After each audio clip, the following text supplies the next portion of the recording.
Hello नमस्कार बच्चों, कैसे हैं आप लोग। तो संस्कृत का अगला चैप्टर हम लोग देखते हैं क्या है, मंदाकिनी वर्णनम। ठीक है, इससे रिलेटेड जितना इम्पोर्टेंट क्वेश्चन होगा VBI वो सारा इसमें इंक्लूडेड है। आप ध्यान से देखिएगा, आपका रिवीजन भी हो जाएगा। देखिए, मंदाकिनी वर्णनम पाठ के रचनाकार कौन है। तो मंदाकिनी वर्णनम पाठ जो है ये वाल्मीकि रामायण से लिया गया है। तो याद रखिएगा कहाँ से लिया गया है, वाल्मीकि रामायण से लिया गया है।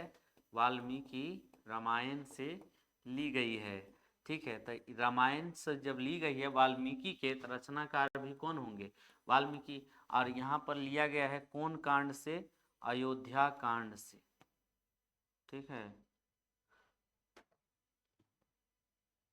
देखेंगे क्या है, वेद व्यास कालिदास वाल्मीकि, तो यहाँ पर वाल्मीकि हो जाएगा। ठीक है, अगला है मंदाकिनी वर्णनम पाठ रामायण के किस कांड से लिया गया है। बाल कांड, लंका कांड, अरण्य कांड, अयोध्या कांड। देखिए आया ना, अयोध्या कांड, अयोध्या कांड से ली गई है। ठीक है, अगला है मंदाकिनी नदी किस पर्वत के नीचे बहती है। मंदार, हिमालय, चित्रकूट, राजगृह। चित्रकूट पर्वत के निकट बहती है। ठीक है, मंदाकिनी नदी चित्रकूट पर्वत के नीचे बहती है। राम किसको मंदाकिनी नदी दिखाते हैं, राधा माता, सीता, लक्ष्मण सीता को, माता को दिखाते हैं। ठीक है, वनवास प्रसंग में राम सीता लक्ष्मण के साथ कहाँ पहुंचते हैं, विचित्रकूट, स्वर्णकूट, चित्रकूट, पर्णकूट। चित्रकूट पहुंचते हैं। ठीक है, राम सीता और लक्ष्मण के साथ कहाँ पहुंचते हैं, चित्रकूट। मुनि लोग किनकी उपासना करते हैं, शिव की, सूर्य की, राम की, कृष्ण की, सूर्य की उपासना करते थे उस समय। ठीक है, अगला है कौन नदी को दोनों ओर से घेरे हैं, घरा, नगर, पर्वत, वृक्ष। तो यहाँ पर हो जाएगा वृक्ष। ठीक है, वृक्ष भी है, पर्वत भी था, वृक्ष भी, दोनों ऑप्शन ले लिया है। कौन सब नदी में स्नान करते हैं, भक्त, दुर्जन, सज्जन, ऋषि।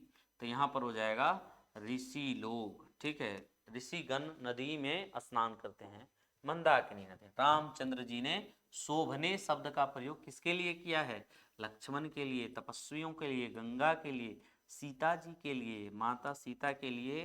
हे सीते, हे प्रिय, हे शोभने, हे विशालाक्षी, है ना, ये जो शब्द प्रयोग किया है सिर्फ और सिर्फ माता सीता के लिए।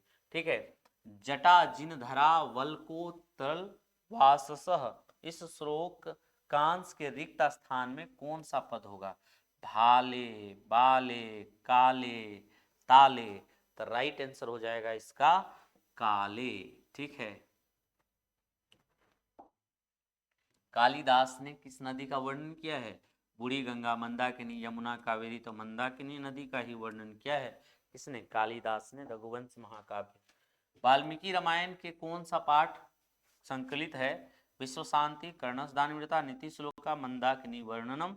ये वाल्मीकि रामायण से लिया गया है। ठीक है, वाल्मीकि रामायण से लिया गया पाठ है मंदाकिनी वर्णन। पाठ संकलित है गंगा, यमुना, सरस्वती, सरयू। तो यहाँ पर ये गंगा ही होगा, इसी का नाम है मंदाकिनी। ठीक है, अगला है चित्रकूट स्थित गंगा का वर्णन किस पाठ में है, कर्णस दानवीरता, व्याघ्रपति कथा, मंदाकिनी वर्णनम पाठ में है।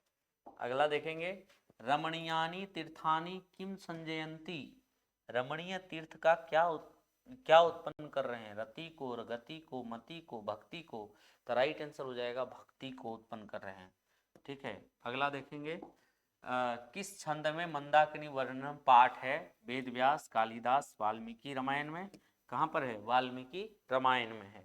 अगला देखेंगे, मंदाकिनी नदी किस तालाब के समान दिखाई पड़ रहा है, इंद्र, विष्णु, कुबेर, शिव। तो यहाँ पर बोला है राम ने कि हे विशालाक्षी, ये जो मंदाकिनी नदी है कुबेर के तालाब के समान दिखाई पड़ रहा है। ठीक है, अगला देखेंगे, मंदाकिनी नदी का जल किसके पीने से गंदा हो गया है, खरगोश, गाय, मोर, हरिन।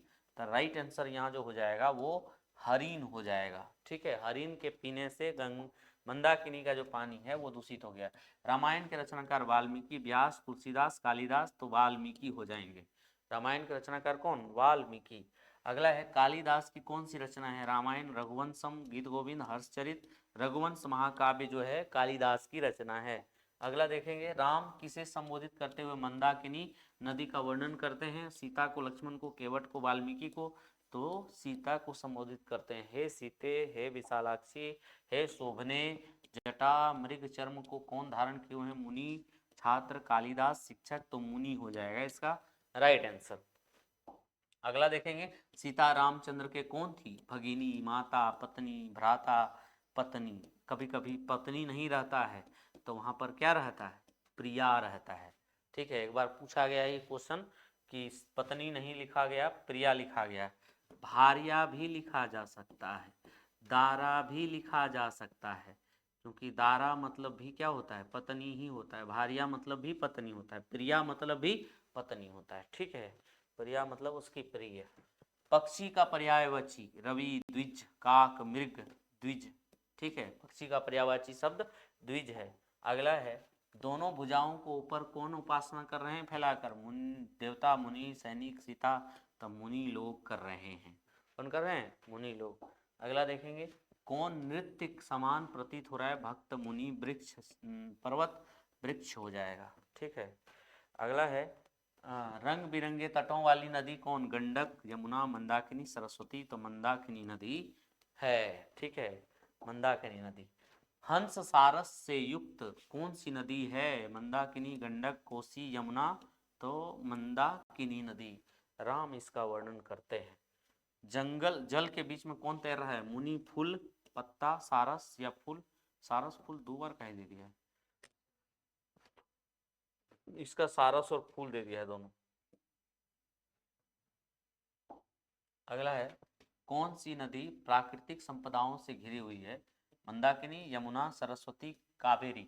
तो यहाँ पर हो जाएगा मंदाकिनी। ठीक, अगला देखेंगे, रघुवंश महाकाव्य के रचनाकार वाल्मीकि, कालिदास, तुलसीदास, व्यास।